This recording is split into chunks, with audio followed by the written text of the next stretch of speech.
Recorded Books presents A Cut Above the Rest, Lovin, a Female Boss by Anita L. Jackson. Narrated by Ace Bentley and Ebony Ford. 20 years ago, Alexis Griggs, age 7. I'm sorry, but we have done everything we could for Mrs. Griggs Harris. If we could have found her a liver in time, we might have been able to save her. But she has taken a turn for the worse, and her organs are all shutting down. All we can do now is make sure she is comfortable. If you would like to say your final goodbyes, now is the time to do so, the doctor said solemnly, as he spoke with my stepfather, Tyler. My 10-year-old brother, Jace, was standing beside me with his arms wrapped around my shoulders as we cried. We knew Mama was sick, but had no clue she was at the brink of death. No, I don't think the kids need to see their mother with all those tubes and shit running in and out of her. They have been through enough, and Sherry didn't have any other family for me to call. The woman I love died a long time ago, and all that's left in there is a husk of her former self. Just call me when she passes, so I can make the necessary arrangements for her funeral, Tyler stated, while pushing us toward the door. The doctor grabbed his arm and argued, Sir, I really think you need to at least let her children say their goodbyes. They won't ever get to see their mother alive again.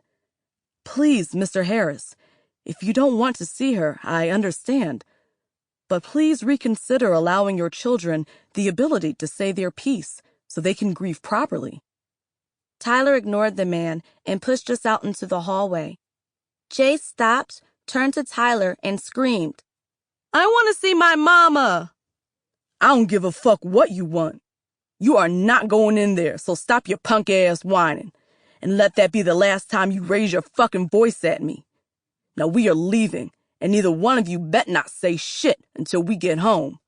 Stop all that fucking crying and shit, or I will make you and your sister suffer, Tyler yelled as he drug us from the hospital. The next time we saw our mother was in a casket dressed in her favorite black church dress. Jace and I were crying so hard our faces and eyes were as red as the roses we held in our hands. We had been inconsolable since Tyler stuck a sticky note on the fridge, saying our mama had died. Jace and I had been holed up together in his room, crying for days. Tyler didn't console us or cry about our mother, his wife, being dead. Instead, he brought a slew of women in and out of their bedroom. The only good thing about it was he made them cook for us and clean the house before they left. There weren't a lot of people at the cemetery, and that surprised me.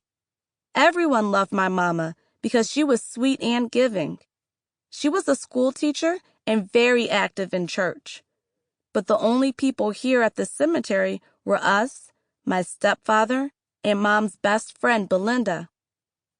Once the pastor finished his speech, Jace and I tossed our roses on her casket as it was lowered into the ground. I felt a pain in my chest as they shoveled dirt onto her coffin. Tyler walked over and started talking to the pastor, telling us to head to the car. A deep hatred grew in my heart for him over the past few days. I found myself wishing it was him in the coffin instead of my mama. As we walked away, we were grabbed from behind by Belinda. She looked over at Tyler, who was now on the phone, before bending down to whisper to us and said, You two be careful around Tyler, because I don't trust him. I know you two are kids, but you are smart like your mama and real daddy. I know you will remember and understand what I'm saying, so listen carefully. We don't have a lot of time. Something isn't right about your mama's death or your father's disappearance. If either of you ever feel like you're in trouble, run. Jace, listen, don't tell anybody what I said to you. When you turn 18, go to the place I used to take you and your sister when you two were younger. I hid something there for you under our special place. Look, I have to leave for good now, and I wish I could take you with me, but I can't. It's too dangerous. Remember to take care of each other, okay? I love you both more. Sample complete. Ready to continue?